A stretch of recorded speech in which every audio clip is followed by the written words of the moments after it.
जैसे ये आपका क्वेश्चन दिया गया इसमें, तो वास्तविक संख्या आपका जो लेसन है ना, जैसे हाई स्कूल वाले जितने भी लोग होंगे यूपी बोर्ड में, तो पहला तो लेसन आपका वास्तविक संख्या है, जो रियल नंबर्स हैं उसमें। तो इसमें सबसे इम्पोर्टेंट देखो, यूपी बोर्ड में जो आने वाले क्वेश्चन है बस वही वीडियो इसमें अपलोड होगा केवल। तो इसमें जो चीज़ दिया गया कि सिद्ध कीजिए कि 7-3 एक अपरिमेय संख्या है। तो सबसे बड़ी बात इसमें ये होता है ना कि जो अपरिमेय संख्या है, तो पहली बात है इसमें ये होनी चाहिए कि हमारा जो चीज़ दिया गया इसमें अपरिमेय संख्या है। इसमें क्लियर से देखो पहले, ठीक है। तो यहाँ पे नहीं, इस पे पहले ध्यान दो, क्योंकि यूपी बोर्ड में एकदम श्योरली आपका जो क्वेश्चन आएंगे वो श्योरली पूछे जाएंगे इसमें, ठीक है। इसमें डाउट नहीं है। और कम से कम मैं केवल 2 बता रहा हूँ, केवल वास्तविक संख्या से 2 क्वेश्चन, और 2 क्वेश्चन श्योर उस टाइप के। देखो यहाँ पे नंबर भले आपका डिफरेंट आएगा पर क्वेश्चन तो इसी टाइप के आएंगे, ठीक है। तो यहाँ पे जो अपरिमेय दिया गया, तो हम लोग सबसे पहले इसमें हम लोग क्या करेंगे कि इसके विपरीत, जैसे मान लेते हैं हम लोग इसके विपरीत मानने पर, विपरीत का मतलब समझे हो ना कि अपरिमेय संख्या, तो हम मानेंगे क्या, मानेंगे कि परिमेय संख्या है। विपरीत का मतलब यही ना होगा, मानेंगे हम क्या, विपरीत मानने का मतलब क्या हुआ कि अपरिमेय दिया तो परिमेय मानेंगे इसमें। तो मान लेते हैं इसके विपरीत मानने पर, यहां पे लिखोगे इसके विपरीत मानने पर। अब इसके विपरीत मानेंगे तो हम लोग लिख सकते हैं इसमें कि 7-3√3 एक परिमेय संख्या है, परिमेय संख्या है, ठीक है। इसके विपरीत अगर हम लोग मानेंगे, जैसे इसके विपरीत मानने पर, तो 7-3√3 एक क्या है, एक परिमेय संख्या है, ठीक है। अब इसमें एक संख्या मान लेते हैं 2 संख्याएं मान लेते हैं कि माना 2 संख्याएं, माना 2 संख्याएं ए तथा बी हैं, जो सअभाज्य संख्या है, जो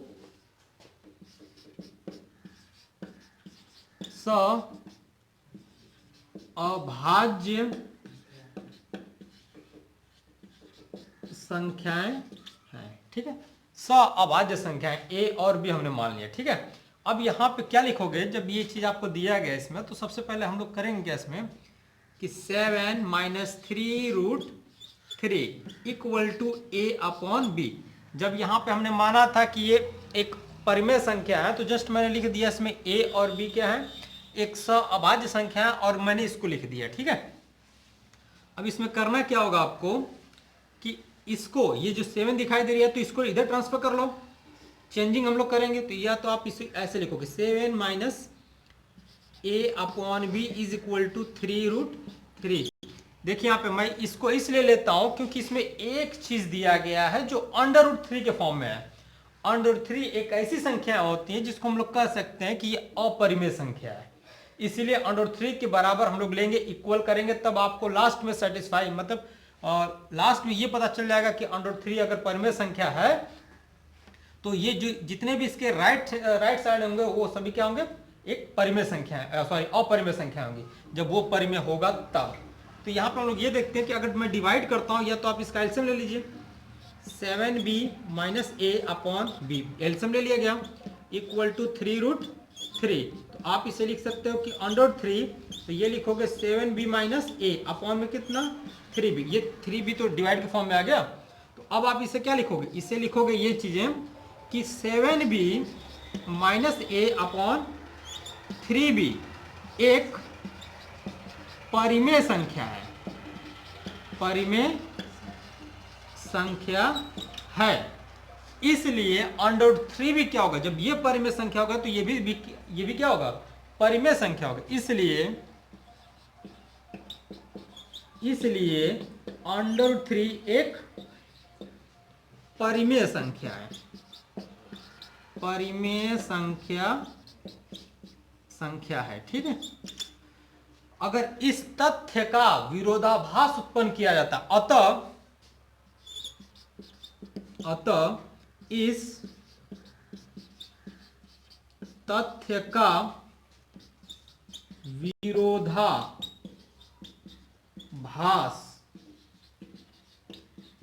प्राप्त होता है तो √3 एक अपरिमेय संख्या है। √3 क्या है? √3 एक अपरिमेय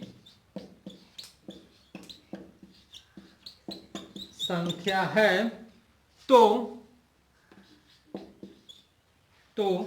7b minus a upon 3b एक अपरिमेय संख्या होगी। अपरिमेय संख्या होगी, ठीक है। अतः 7 माइनस 3 √3 7 माइनस 3√3 एक अपरिमेय संख्या है, एक अपरिमेय संख्या है, ठीक है, एक अपरिमेय संख्या है। तो ये आपको एकदम क्लियर हो गया, ठीक है। ये इसलिए क्लियर हुआ क्योंकि इसमें √3 दिया गया है और इसमें भी √3 है। तो जब भी किसी भी अपरिमेय में परिमेय में अगर कोई चीज संख्याएं ऐड होती हैं तो वो संख्या क्या बन जाती है? एक अपरिमेय संख्याएं बन जाती हैं, ठीक है। तो ये आपका जो है कि एकदम क्लियर होगा। और ये ध्यान रखिएगा, यूपी बोर्ड में मैं गारंटी के साथ कहूँ कि यूपी बोर्ड में नंबर अगर डिफरेंट देंगे, नंबर डिफरेंट हो सकता है पर क्वेश्चन आपके सेम ऐसे ही आएंगे, ठीक है। इसको नोट कर लो, ये वाले जो क्वेश्चन है ना इसको नोट कर लेना अच्छी तरीके से, नोट कर लो इसको।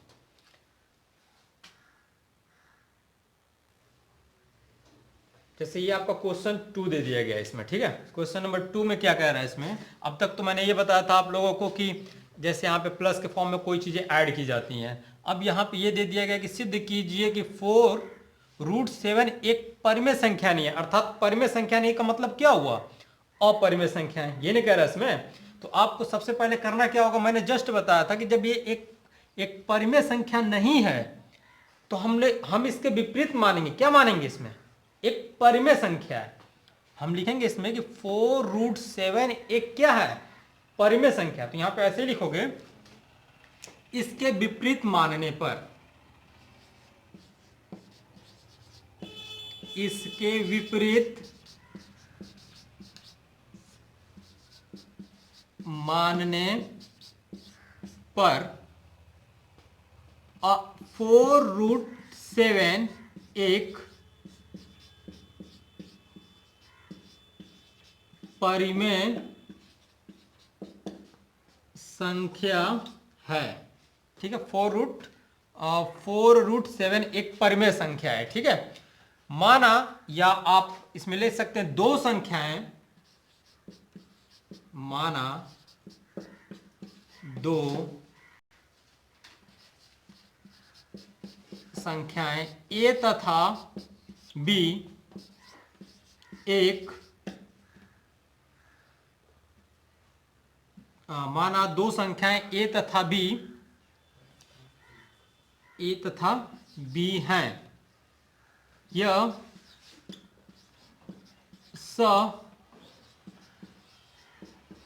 अभाज्य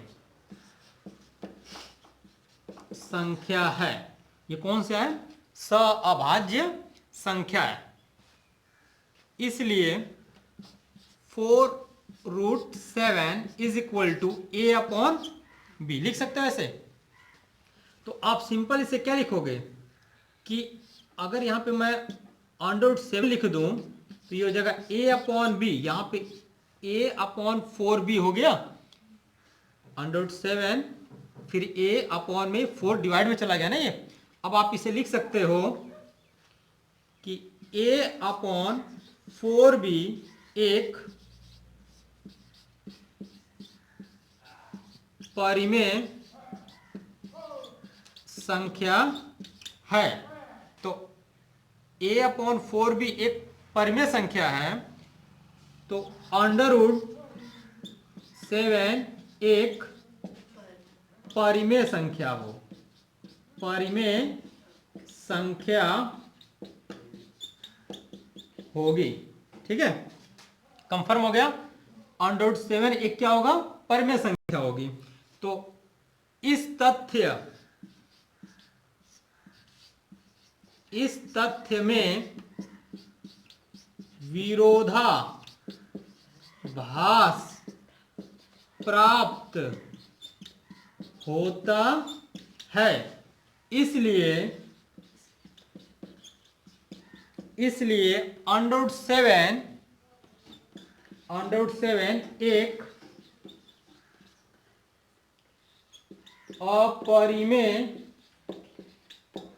अपरिमेय संख्या है। इसलिए A/4 भी एक अपरिमेय संख्या होगी। अपरिमेय संख्या होगी तब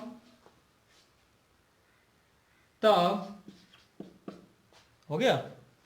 तब 4/7 एक अपरिमेय संख्या होगी।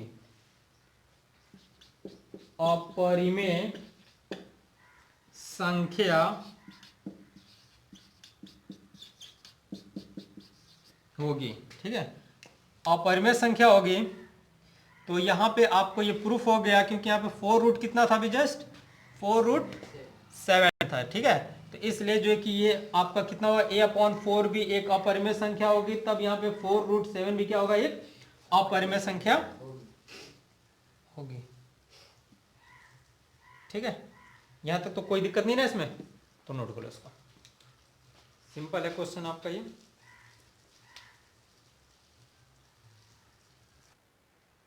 हाँ, ये जो आपका जो लेसन, ये जो चैप्टर है इसमें दो चर वाले रैखिक समीकरण युग्म, जो हाई स्कूल का आपका 3rd लेसन है, और कोविड-19 की वजह से इसमें याद कर लेना इसमें, क्योंकि कुछ लेसन्स ऐसे हैं ना कि जो आपके लेसन हटा दिए गए हैं उसमें। अब उसमें सारा लेसन तो पढ़ना नहीं है, अरे जो इंपॉर्टेंट है उसको पढ़ लो। ठीक है, तो उसमें द्विघात समीकरण तो नहीं ना होगा, इसमें द्विघात समीकरण नहीं है, आपका समानांतर श्रेणियां भी नहीं होंगी इसमें। तो फिलहाल जो लेसन हटा दिए गए उसको तो आपको नहीं पढ़ना है, पर फिलहाल जो आपका जो लेसन दिया गया है, जैसे ये आपका दे दिया गया दो चर वाले रैखिक समीकरण युग्म दिया गया, pair linear equation in the 2 variables. ठीक है, तो इसमें सबसे पहले हम लोग करेंगे क्या इसमें, कि आपको इसमें देखना होगा इसमें सम इंपॉर्टेंट चीजें क्या है। देखिए, मैं इसमें बस सम इंपॉर्टेंट आज का जो वीडियो लेकर आ रहे हैं वो सम इंपॉर्टेंट क्वेश्चन के लिए आ रहा है, जो यूपी बोर्ड के लिए सबसे बेहतर होगा और आपके लिए बहुत ही बेनिफिट मिलने वाला है इससे। ठीक है, तो चलिए इसमें हम लोग सबसे पहले देखते हैं। इसमें देखिए, यहाँ पे एक क्वेश्चन देखिए कंपटीशन में भी पूछे जाते हैं फिलहाल, और ऐसे भी पूछे जा रहे हैं इसमें। जैसे आपका दे दिया जाएगा कि अनेक हल, अद्वितीयक हल, और जिसके कोई हल नहीं। ये डिपेंड करता है आपके 2 इक्वेशन पे। किस पे? 2 इक्वेशन होते हैं। जैसे गिवन दैट, हम मान लेते हैं सपोज दैट, माना 2 समीकरण। देखिएगा, इस जो भी चीज इसमें बता रहा हूं उसको ध्यान पूर्वक इसको देखते जाइएगा। 2 समीकरण a1x b1y plus c1 equal to 0 और a2x plus b2y plus c2 is equal to 0। ये आपके 2 समीकरण हो गए। अब इसी पे डिपेंड आपको ये पूछे जाएंगे कि इनके जो है कि अनेक हल हैं, कि अद्वितीयक हल हैं, कि आपका जो है कि जिसका कोई हल नहीं। पहला क्वेश्चन ये आता है, पहला इसमें पॉइंट ये आ रहे हैं इससे कि जिसके अद्वितीयक हल हैं, जिसके क्या हैं, जिसके अद्वितीयक हल हैं। तो अद्वितीयक के लिए a1 upon a2 not equal to b1 upon b2 होता है, not equal to b1 upon b2 होता है। जिसके अनेक हल हैं, ठीक है, जिनके क्या है, अनेक हल हैं। दूसरा पॉइंट आपको रिमेंबर क्या करना है, याद क्या रखना है, अद्वितीयक हल कहेगा बस a1/a2 not equal to b1/b2, और ये c1 के इक्वल नहीं होगा, ठीक है, हमें इतना ध्यान रखना है इसमें। अब इसमें ये कह रहा है कि जिसके अनेक हल हैं, या तो जिसके कोई हल नहीं, जिसके कोई हल नहीं है, तो यहां पे लिख सकते हैं a1/a2 b1/b2 और नॉट इक्वल टू c1/c2, ये होता है, ठीक है। अब थर्ड पॉइंट क्या कहता है इसमें, कि जिसके अनेक हल हैं, अनेक हल हैं, तो आप इसे लिख सकते हो कि a1/a2 b1/b2 equal to c1/c2। अगर c1 c2 मान लेते हैं c1/c2 इसके इक्वल है, तो आप इसे सिंपली कह सकते हो कि ये क्या है, जिसके क्या है, अनेक हल है। इसमें तो कोई दिक्कत नहीं है ना इसमें। अब देखिए इस पर डिपेंड आपके क्वेश्चन कैसे, देखिए 100% क्वेश्चन आपके ऐसे ही बनेंगे, और इसमें आपको केयर क्या करना होगा, देखिए इसमें पहला क्वेश्चन आपका ये होगा, इसमें मान लेते हैं इसी पे डिपेंड मैं बोल दे रहा हूं, यदि समीकरण आपके दे दिए गए, यदि समीकरण मान लेते हैं यहां पे 2x plus 3y plus 1 is equal to 0 तथा 3x प्लस 2y, सपोज इसमें 3x plus 4y plus lambda हो लैम्डा है, ठीक है। अब यहां पे डायरेक्ट लिखेगा जिनके अनेक हल हैं, जिनके अनेक हल हैं, जिनके क्या है, अनेक हल हैं, ठीक है। और ये डायरेक्टली पूछेगा कि जिनके अनेक हल हैं, और इसमें से पूछेगा कि लैम्डा का मान ज्ञात कीजिए, लैम्डा का मान ज्ञात कीजिए, ठीक है। इसमें लैम्डा का हमें मान ज्ञात करना है। तो आपको सबसे पहले करना क्या होगा इसमें, कि सिंपली आप इसे लिखना होगा इसमें, क्योंकि हम जानते हैं। अब कंपेयर किससे करोगे, जो मैंने आपको 2 इक्वेशन मैंने बताया था ना, सेम उसी से कंपेयर किया जाएगा इसमें, ठीक है। तो आपका अगर कंपेयर किया जाएगा तो आपका रिजल्ट जो आ जाएगा, देखिए इसमें अब आपको लिखना क्या होगा इसमें, देख लीजिएगा इसमें, यहां पे हो जाएगा 2x plus 3y plus 1 is equal to 0, equation क्या हुआ, फर्स्ट। तो आप इसे लिख सकते हो a1x b1y c1 is equal to 0, इससे कंपेयर करना होगा। अगर यहां पे तुलना करेंगे, या आप इसे लिख सकते हो तुलना करेंगे, तो यहां पे a की वैल्यू कितनी हो जाएगी 2, b की वैल्यू कितनी हो जाएगी, b1 की वैल्यू कितनी हो जाएगी 3, c1 इज इक्वल टू कितना हुआ 1। तो इसी तरह इसमें कितना हो जाएगा आपका, देखिए कंपेयर मैं दोनों तरीके से करूंगा। यहां पर हो जाएगा 3x 4y plus lambda is equal to 0, equation is second. अब कंपेयर किससे किया जाएगा, a2x b2y plus c2 is equal to 0।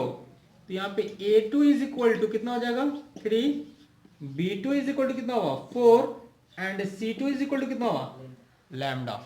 Confirm हो गया, कंफर्म है कि नहीं। तो यहाँ पे ये वाला जो है कि आपको दिखाई नहीं दे रहा होगा, चलिए मैं इस पे नोट कर देता हूँ। यहाँ पे होगा आपका, यहाँ पे लिख सकते हो कि a2 3 b2 4 c2 लैम्डा, ठीक है। कंपेयर किससे करोगे, अनेक हल के लिए है ना, इसमें जिसके अनेक हल है ना, अनेक हल के लिए फॉर्मूले मैंने क्या बताए थे, अनेक हल हैं। तो यहाँ पे लिख सकते हैं A1 upon A2, B1 upon B2, C1 upon C2। A1 की वैल्यू कितनी है 2 और A2 की वैल्यू कितनी है 3, B1 की वैल्यू कितनी है 3 और इसकी वैल्यू कितनी है 4, इक्वल टू कितना होगा C1 कितना हमारा 1 और C2 कितना, इसमें लैम्डा हो गया ना।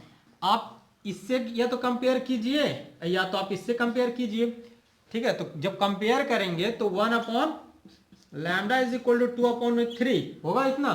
तो लैम्डा बराबर कितना लिखोगे, लैम्डा जब लिखा जाएगा यहाँ पे, जब लैम्डा तो ये 3 हो जाएगा आपका इधर और 2 आएगा आपका नीचे। या तो आप इसको उल्टा कर दीजिए, लैम्डा बाई 1 तो ये हो जाएगा 3/2, या तो ये आंसर आएगा, या करके लिखना, या ये आंसर आएगा। या इससे कंपेयर करोगे तो 1 upon lambda is equal to 3/4, तो लैम्डा इज इक्वल टू कितना हो जाएगा 4/3, या तो ये आंसर आएगा, ठीक है। तो आपके 2 आ सकते हैं इसकी वैल्यू, इसको नोट कर लो। जैसे इसमें आपको अनेक हल, अद्वितीय हल, और आपको मैंने क्या बताया इसमें जिसके कोई हल नहीं, उस पर से मैंने आपको एक क्वेश्चन फॉलो किए थे ना इसमें, तो क्वेश्चन तो आपका लग ही गया होगा इसमें, ठीक है। अब इसमें पहला ये आता है ना कि एक आएगा आपका विलोपन विधि और एक होता है प्रतिस्थापन विधि और एक होता है आपका बजगुणन विधि, ठीक है। तो यूपी बोर्ड में अधिकतर जो कि आपके जो क्वेश्चन बनने वाले हैं इसमें से तो आपका एक क्वेश्चन मैंने आपको डेमो करके मैंने बता दिया इसमें, और इसमें जो कि दोनों क्वेश्चन देखो तीनों पे बनेगा, अद्वितीय हल, अनेक हल, जिसके कोई हल नहीं, तीनों पे जो कि आपके क्वेश्चन जो कि बन जाएंगे, ठीक है। तो तीनों पे क्वेश्चन आपको अच्छी तरीके से फॉलो करना है। मैंने आपको सम इंपॉर्टेंट क्वेश्चन बताना है इसमें से कि आपके कैसे कैसे क्वेश्चन आपके बनेंगे इसमें। तो इसमें पहला पॉइंट क्या है, इसमें विलोपन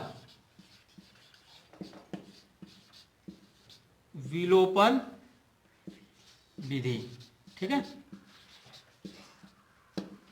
और दूसरा पॉइंट इसमें क्या है आपका प्रतिस्थापन विधि,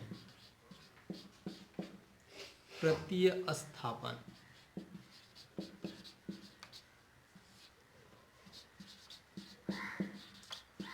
ठीक है। तीसरा पॉइंट क्या है इसमें बजगुणन विधि,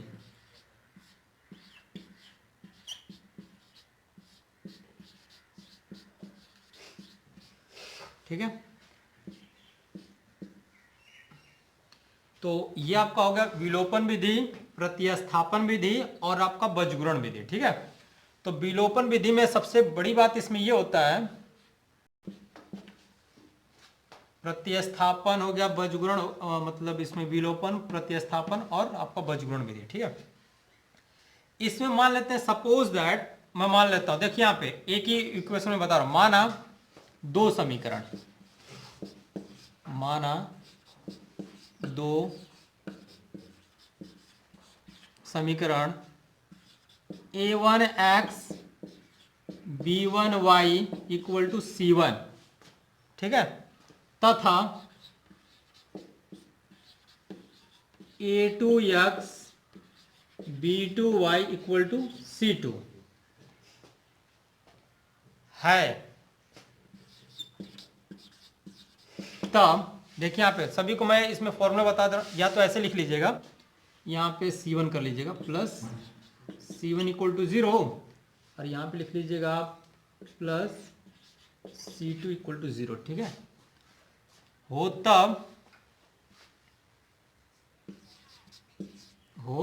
तब, ठीक है।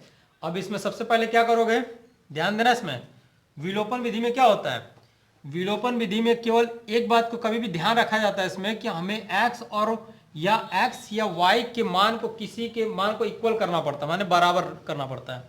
जैसे मैं अगर इसको बराबर करूंगा तो इसमें आपको करना क्या होगा, इसमें जैसे मैंने बताया आपको विलोपन विधि से, विलोपन विधि, तो विलोपन विधि में क्या करोगे, a1x b1y plus c1 equal to 0 है ना, ये हो गया आपका इक्वेशन फर्स्ट।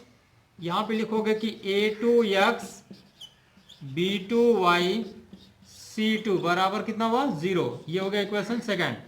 इसमें अगर x को बराबर करना होगा तो A2 से मल्टीप्लाई कर देना, इसमें यदि बराबर करना होगा तो इसमें A1 से मल्टीप्लाई कर देना।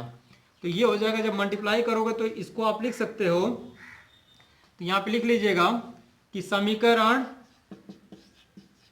1 में A1 तथा समीकरण 2 में A2 से गुणा करने पर, ठीक है, तो गुणा करेंगे तो कितना हो जाएगा A1 A2x A2 B1y A2C1 equal to कितना हुआ 0। इसमें इसका मल्टीप्लाई करेंगे तो A1 A2x A1 B2y plus A1 C2 equal to 0। अब यहाँ पे ये देखते हैं 0 हो गया ना। अब ये बताइए कि इसका x और x माने दोनों बराबर हो गए, तो जब x और x दोनों बराबर हो गए तो यहाँ पे लिखेंगे घटाने पर, सबट्रैक्टिंग।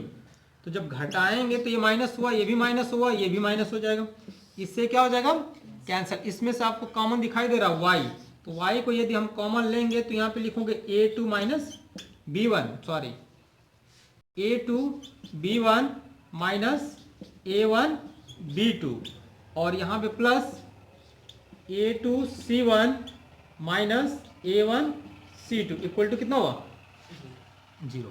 यहाँ पे जब y लिखोगे तो A2 B1 A1 B2 equal to A1 C1, क्योंकि इधर जाएगा तो आपका कितना हो जाएगा माइनस होगा ना, सॉरी ये माइनस है तो इधर जाएगा तो प्लस हो जाएगा, और ये हो जाएगा आपका प्लस है तो इधर जाएगा तो माइनस, ये हो गया।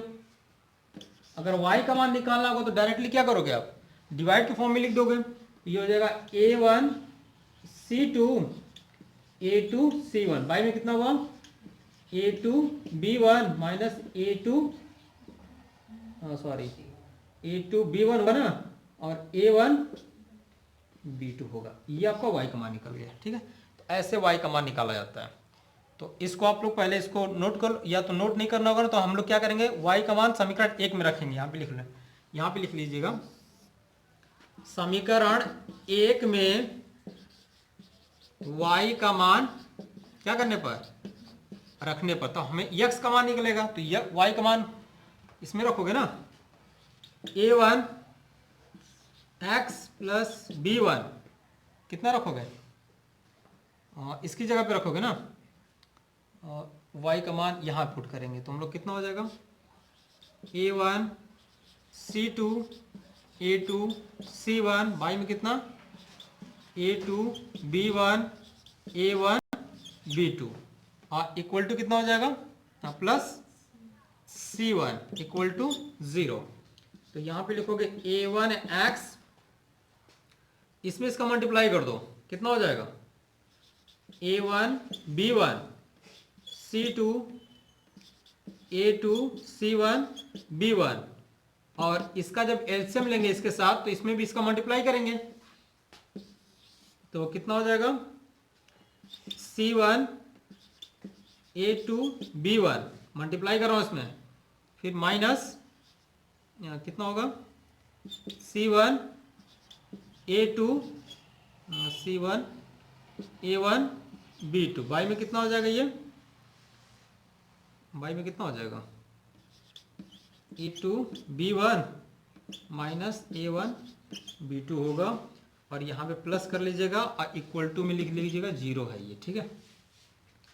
अब बताए कोई कैंसिल योग्य है कि नहीं कैंसिल के, कोई कैंसिल होगा इसमें A2 है C1 है B1 है, ये आपका कैंसिल हो जाएगा, ठीक है। ये आपका क्या हो जाएगा इससे कैंसिल हो गया, तो आप इसे लिख सकते हो कि A1 x। अब आप इसमें से माइनस कॉमन लेके इसको इधर ट्रांसफर कर दो, तो अगर हम लोग कॉमन लेके ट्रांसफर करेंगे तो ये माइनस हो गया, और ये माइनस माइनस क्या हो जाएगा, सॉरी ये इस साइड जाएगा तो ये आपका हो जाएगा C1 A1 B2, ये इधर जाएगा तो कितना हो जाएगा A1 B1 C2 बाई में कितना हुआ A2 B1 A1 B2। Common क्या नजर आ रहा है आपको? A1 कॉमन दिखाई दे रहा है कि नहीं? तो आप इसमें से A1 कॉमन ले लीजिए। A1 अगर मैं कॉमन ले लूंगा तो यहाँ पे हो जाएगा C1 B2 minus B1 C2 by में कितना A2 B1 A1 B2। अब बताओ A1 7 क्या हो जाएगा? A1 7 cancel. तो आपका x की वैल्यू कितना आ गया? x बराबर आ गया आपका C1 B2 B1 C2 by में कितना A2 B1 A1 B2। ये आपका रिजल्ट आ जाएगा। ठीक है, इतना नोट कर लो इसको। ये प्रतिस्थापन विधि द्वारा सॉल्व किया गया। सॉरी, जैसे आपको मैंने ये बताया विलोपन विधि को आपके मतलब विलोपन विधि को कैसे सॉल्व किए जाते हैं। ठीक है, विलोपन विधि में सबसे बड़ी बात इसमें ये होता है ना, इसमें याद कर लीजिएगा इसमें कि x और y के मान को इक्वल किया जाता है, x या y। इसमें आप लोग इस पॉइंट को याद कर लेंगे। इसमें देखिएगा यहाँ पे x के मान या x को बराबर या y को बराबर करना। ठीक है, समीकरण 1 और 2 में तो x या y को हम लोग बराबर करते हैं, फिर लास्ट में आप लोग क्या करते हैं उसे घटाते हैं तो कैंसिल हो जाता है। प्रतिस्थापन में क्या होता है? प्रतिस्थापन में कि समीकरण 1 से समीकरण यहां पे लिख लीजिएगा, याद रखें प्रतिस्थापन को मैं बता रहा हूं, ध्यान रखने का। इसमें ये कौन सा है? प्रतिस्थापन है। ठीक है, प्रतिस्थापन को ध्यान रखे रहना। ठीक है, तो प्रतिस्थापन में क्या होता है ना कि समीकरण याद रखने में क्या है कि समीकरण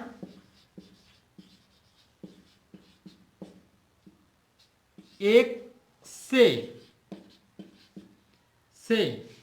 x या कर लेना यहाँ पे या y के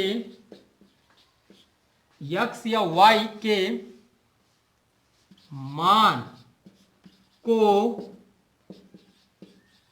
निकाल कर समीकरण 2 में रखते हैं। बस यही काम करते हैं इसमें। या तो समीकरण 2 से निकालो x या y का मान और समीकरण 1 में रख दो, बात वही होती है। ठीक है, तो समीकरण 1 से x या y का मान निकाल कर कहां रखते हैं हम लोग? समीकरण 2 में रखते हैं, तो हमारा x या तो y का मान निकल जाता है। ठीक है, निकल जाएगा ना ऐसे।